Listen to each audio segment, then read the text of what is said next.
On Story is brought to you in part by the Alice Clayburgh Reynolds Foundation, a Texas family providing innovative funding since 1979.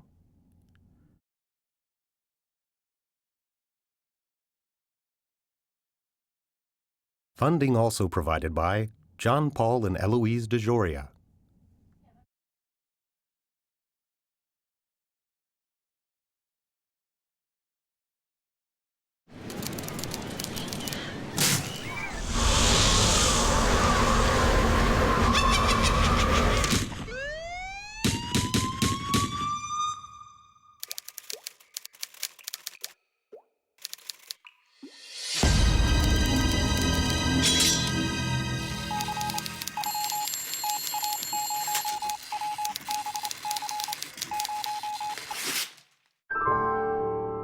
On Story, presented by Austin Film Festival. A look inside the creative process from today's leading writers and directors.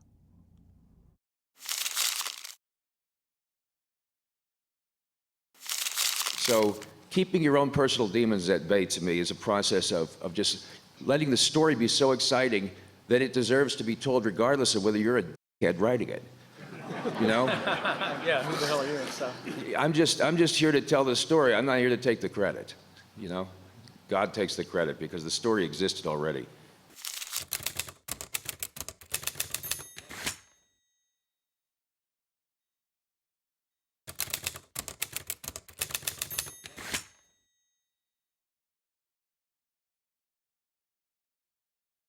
In order for a story to be compelling, there's a lot of things that, I mean, you could point to, whether it be character or pace or complication or structure, but I think ultimately and ideally, what it's all about is wanting, and if it's a novel, it's wanting to turn the page and desperately find out what happens next to these people. It's drama, which is conflict, so you have to have a lot of conflict and a lot of, very high emotional capacity, in a story. You have to take the characters, each of them, I believe, and stress them to the height and the extent of his or her physical and emotional endurance. You have to give them something at stake, which is very important, desperately important, to fight for. And in the course of getting it, I think you got to use a lot of reversals, twists, turns, The more you can surprise an audience and keep it fresh for them moment to moment, the less that they get ahead of you. And they're smarter these days, I think, than they've ever been, audiences are. So you have to be very quick and very clever in order to try to stay ahead of what they expect. So I'd say reversals, great characters you care about, and things happening to them in high-stakes situations that desperately make you want them to succeed or fail. And you got to turn that page to find out, or you got to keep watching to see what happens. Someone who's much more interesting than us, but flawed the way we are. So you can place yourself in their shoes to some extent, but there's a mythic element still that allows them to do or say or be something that we don't know about, that's more passionate in a way than we are, that idealizes or personifies us in a way that, no one just wants to go to the movies and see you, really. I mean, some people do, but I like characters that are very tortured, really, or very funny, or maybe just somebody who's better at what they do than anybody else in the world, even if that something isn't particularly glamorous. As far as Lethal Weapon went, basically, I just wanted to I fell into the pattern of doing a Western. In this case, it was an urban Western. The notion of the old gunslinger who's past his prime and the West has gone on, moved on, become gentrified, and everyone's under this sort of calming spell, this illusion of copacetic bliss that everything's going to be okay now, there's no more Wild West. But if you put that in a suburban context, and then you intrude it on that with violence, my idea was that in this country where we think everything's settled and stable and serene, something horribly violent can intrude upon our peace. And then we have to go back to this gunslinger who knew all along that the war wasn't over and the West wasn't gentrified. So they go to this Frankenstein in a cage, this crazy guy that they've reviled and called a baby killer for what he had to do during warfare. And now they come and say, look, we hate you, we hate what you do, and we've put you in a cage and we talk and laugh about you, but now violence is here. And he goes, yeah, so? And they go, well, we need you now. We're going to let you out of the cage. And so they have to take Frankenstein out of the cage and let him be that gunslinger that they've all forgotten how to be, because he's the only keeper of the faith that knows that violence never dies. And so that was my notion, of urban Western. That's where Lethal Weapon came from. I think it just naturally happens that when I sit down to write a thriller now, to keep me interested, to keep myself awake, I'm not going to go back and pick the same sorts of beats and storytelling devices that I used in a previous movie, because, I automatically, my brain is looking for, how do I make this process somehow bearable? And it's not by going back to the well. It's by finding a thing that excites me that's somehow a bit fresher and new. It's really tough. I'm doing this Iron Man 3 right now, and they got this, we meet with Downey, we meet with Downey's people, we meet with the studio, we get notes from the studio bosses, and all this input, How do you make that fresh? How do you make that something that has a stamp to it? And I think all these things exist already, by the way. The film that you want to make as you sit down already exists inside the block of stone. It's an elephant, and you just have to chip away everything that does not resemble the elephant, and you'll find it in there. The shape that you want is waiting for you. It's literally in existence now, waiting for you to unveil it on paper. The reason I think that is because, have you ever seen a trailer for a movie and you say, wow, that's a great movie, I can't wait to see that. That looks like a hell of a movie. Then what happens? You go to see the movie, that sucks. What happened? It looked great, it sucks. I'll tell you what happened is the movie that you wanted to see already exists, and so the trailer gave you these little images, little bits of the picture, and you filled in with your own head the version that you would most want to see. It's sort of sensed rather than seen. It's not completely full, but you in your head had this vague notion of a version and a shape that already would be great for you. And then when you saw the movie, they didn't come up with anything near the shape. They got something that wasn't as good as what you in your head had sort of half concocted, because you were forming a shape based on what you wanted to see. And that's the same process, I think. It already exists. The shape is out there. And when you see a trailer, you kind of get it, and then you start to fill it in. So one of the things I will also do when I'm writing a movie is, before I sit down, I will do the trailer in my head. What kind of images do I want to see? What does this shape include? If this is a stew, what are some of the ingredients in the stew? What shots are in this stew? What's the trailer look like? And I'll do the actual movie preview in my head to try to get a summing up of the vague, approximate shape that I'm looking to capture. And I think that's useful. Writing a good screenplay often is like talking through a filter with this very emotional message that gets mangled on the way out by the strictures of putting it into screenplay format. And so for me, the stronger the inspiration, the more survives that sort of the process, because you don't have all day, like a novelist does, to convey what you're trying to say. You have to figure out what movies you want to see, what you like. And it's not as easy as you'd think. If you sit back, okay, I'll just do what I like, defining what you like can be very hard. And that's part of inspiration, is knowing what it is that gets you going, knowing what it is that excites you. All I know is it's terribly daunting on day one. If you say, I'm writing a murder mystery which is going to have twists and turns galore, and then it's day one and there's a blank piece of paper, go, okay, here's that twist, it just doesn't want to show up. In the same way that if you sit and you say, I'm going to have an idea now, here I go, I'm going to think of something. I'm thinking. And all you can feel is these chair arms are tough, and look, a ceiling. And it just, it doesn't happen when you're like, idea now. So often what I will do to start a story is something that Stephen King recommends. I've told the round table that you just decide to go for a walk, pick a walk that's a mile or two. So we go to 7-Eleven and back, it's like a mile and a half, and I don't know where it's going to happen, maybe on the way to 7-Eleven, maybe kind of on the way back. Or I'm just going to open my head, and somewhere along that walk, I'm going to have an idea. I'm not going to force it, try to tell myself what the idea is right now, but let's just walk, kind of mission statement in mind, thriller, character, interest. Okay, take a walk. Every story you'll tell, I think, is a suspense thriller. Most people think of suspense thrillers as, dark corridors and people running away from assassins and, political intrigue. And a love story is a suspense thriller. She's going to the airport at the end, And he's already said he doesn't want her. Now he realizes he does. He's got to rush to the airport to tell her how much he loves her before she leaves to go back to America. Will he make it? Will he get to her in time? That's suspense. A drama. Someone's going through a story and they're just in denial. They have this unbeatable system of self-sabotage, which renders them completely incapable of seeing their own mistakes. And by the end, they're almost on the verge of a breakthrough, of an epiphany. Are they going to see through it? Are they finally going to do something right and come around and see their mistake?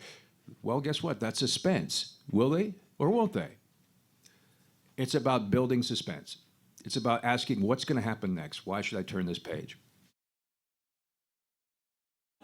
I think reversals in a story are so important. The example I use is called the haystack game. What it is, and I always say the same thing, a guy's on an airplane, and you're telling a story about him to a friend. He says, well, he fell off the plane. And the friend says, oh my God, that's bad. He says, no, that's good, because he had a parachute. He says, oh, well, that's good. He says, well, no, that's bad, because the parachute didn't open. He says, oh my God, well, that's terrible. No, that's good, because he had a reserve chute. Oh, well, that's good. No, that's bad, the reserve chute didn't open either. He goes, oh my God, that's bad. He goes, no, it's good, because he saw a haystack right underneath him, right where he was going to fall. Well, that's good. No, because there was a pitchfork sticking up right out of the haystack with the tines, pointing straight up. He says, oh my God, that's bad. He goes, no, that's good. He missed the pitchfork. You go, oh my God, that's good. No, that's bad. He missed the haystack. And the point is, every time you give something, you take it away, and you twist things constantly. You go, oh my God, they're safe. Oh, well, they're not safe. Oh, but they're going to make it. Oh, but they're not going to make it. And the more that you can do that throughout a story, to me, that's giving people a surprise and keeping them jumping and not knowing that they're safe to just sit back and expect what's coming next. I think that's important. William Goldman talks about the first reversal he ever wrote. Guy's in a cage, trapped there. He's got to get out. It's desperate that he get out. And the key, he can see the key hanging on the wall, just tantalizingly out of reach.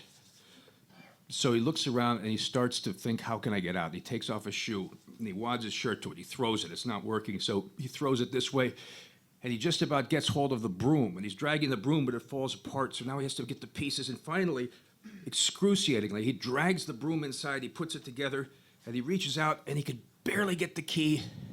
He flips the key up and it lands and he drags the key inside and he takes the key and it's the wrong key.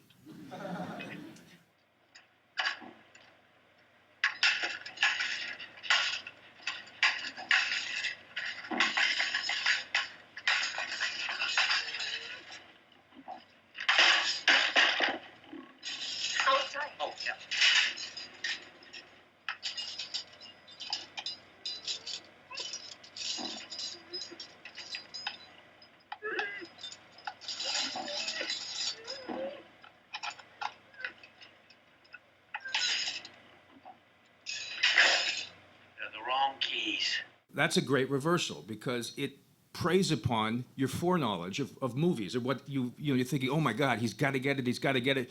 He's wasting his time. It shows things, it sheds things into a brand new light. Quick ones tend to me to be, to be shocking. They're usually in the middle of a very strong, fast-paced narrative. Like in La Femme Nikita, she runs, gets to the bathroom, and there's the door, the window she needs to get out, and she opens it, there's a brick wall there. And you realize everything just changed. That's a quick reversal, right? If you're going to sustain things, action setups and payoffs, think about it this way. Ever see Long Kiss Goodnight, that film I did way back when? I needed an escape at the end. Has a little daughter who's going to get kidnapped and she has to rescue from this sort of bad rogue CIA operation. And they put her in a meat freezer with the door closed, no way out. The task is to hide the setup.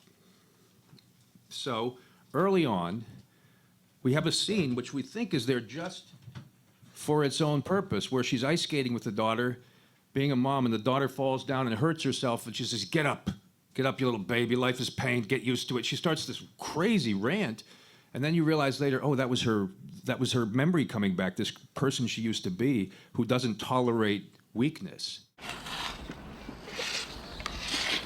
can't do it, I want to go home. Look, I know you're afraid. That's the whole point, kid, you see that?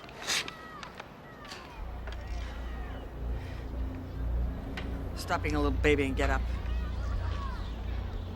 I can't skate anymore. My wrist hurts.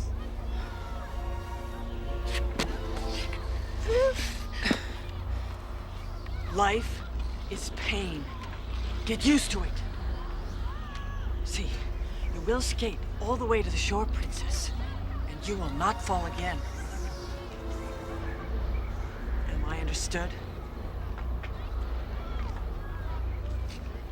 So that's a scene, and you go, okay, we get that. That was to show character. Ah, but what else did it do? It gave her a cast. The daughter now has a cast on her arm.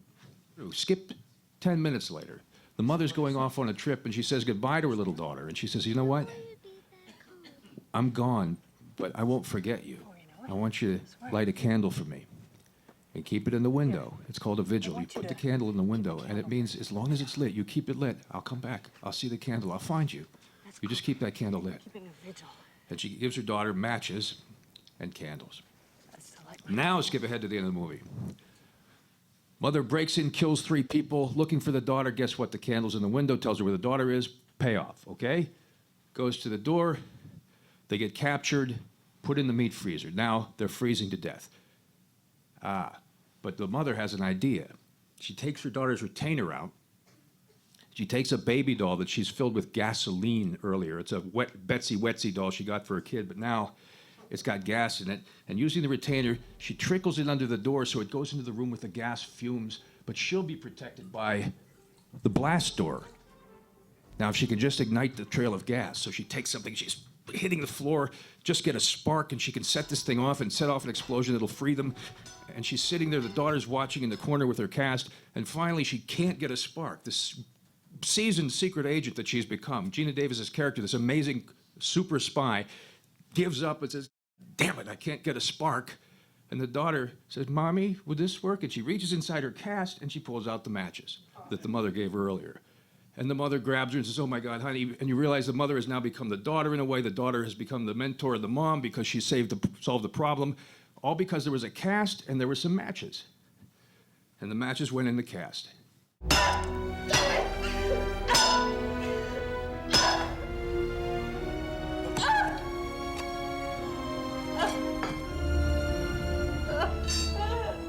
Mommy, don't cry. I keep these here for lighting your candle.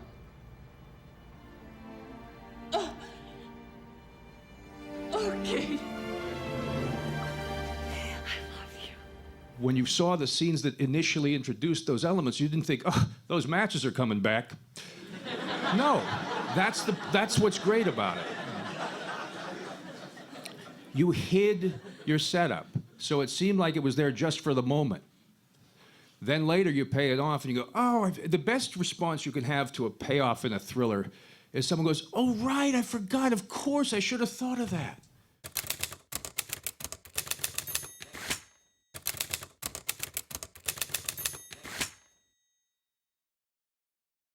Hi, my name's Matthew Nayman, and I am the writer and director of the short film Blind Spot. The idea for Blind Spot came to me a few years ago. I really wanted to make a film that was short and self-contained and a little bit fun and a little bit weird. And I was sitting in traffic on the highway one day and just really focused in, and I realized I had driven for about 15 minutes without paying any attention to anything that was going on. I know we all do that, but it dawned on me, what could I have missed? What happened in that 15 minutes that I didn't actually see? And that became the basis for the script. The idea that really kind of made it stick was I suddenly realized this film would play very, very well in one shot. If it was very short and very much to the point. That's really kind of what got everything going. I talked to my co-producer and my visual effects director, Mike Boers, and asked him if it was possible on our budget, and we talked about it a lot. He eventually said yes. I think he may eventually have wished that he hadn't said yes, but we got the film done. We got the film done on a very, very small budget.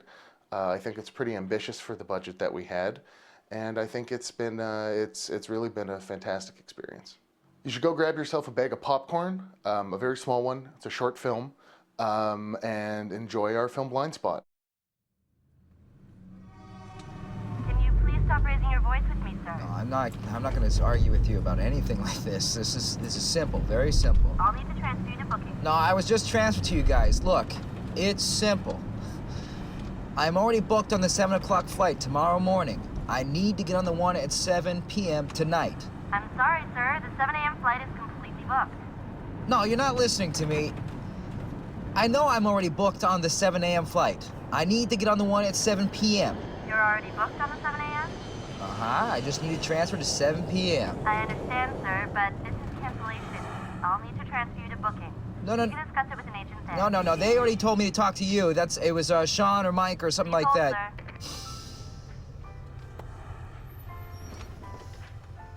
Hello, sir. My name is Jocelyn. How may I help you this evening? Fantastic. I was just transferred over to you from cancellations, and they transferred me over from bookings. Listen, I just want to change my flight, please. I'm already halfway to the airport. There's construction everywhere. Traffic is terrible. I'll be more than happy to assist you with this booking. Which flight is it you were looking to get on? 7 p.m. to O'Hare tonight. Let me just check our availability. One moment, please. All right, sir. It appears that our comfort class is full on the 7 p.m., but I can fit you into an executive class seat. There will, of course, be an additional cost. If I transfer my ticket, how much is it going to cost to upgrade? Do you have your booking number available, sir? No, I don't. Did you make your reservation on the phone or online? I made it online. And your last name? It's Carrie. My first name is Steven. And what is your postal code? G9W 5B6. Hello? Hello, you there? Yes, sir. I've pulled up your file. It appears that I cannot transfer the amount already allocated to your ticket due to your online package booking. I'll need to charge you in full for the executive ticket. You're kidding, right? Because that's bullshit. I'm sorry, sir. Those are the rules. You booked online and were discounted on both tickets and lodging by bundling them. You have up to within 48 hours to cancel, or else you're locked in. Come on. Yes, sir.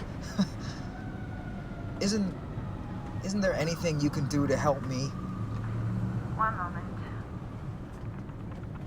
There is a seat open on flight CA-105, departing tonight at 7 p.m. Executive Plus. The price is $1,440 plus taxes, no fuel surcharge, for a total of $1,627.20. Okay, let's do it. One moment. May I have your credit card number followed by the expiry date? Yeah. 1 minute.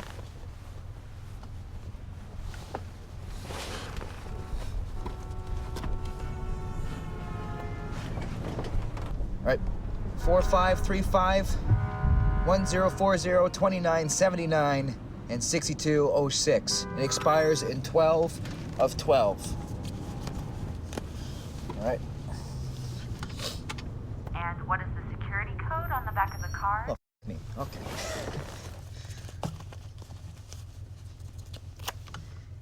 Eight 154. Did you get it? Is there anything else? Yes, sir. I got all that.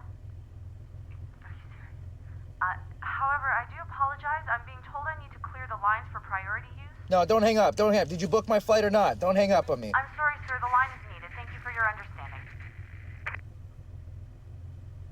Hello? Hello? That's bull.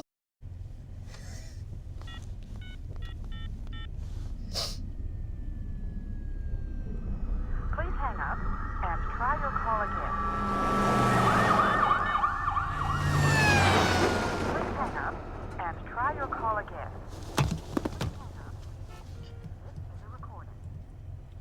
Please hang up and try your call again.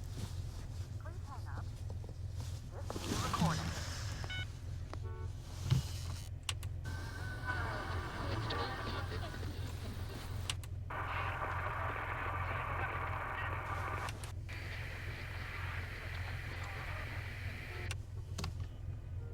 Come on.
One Story, presented by Austin Film Festival. A look inside the creative process from today's leading writers and directors.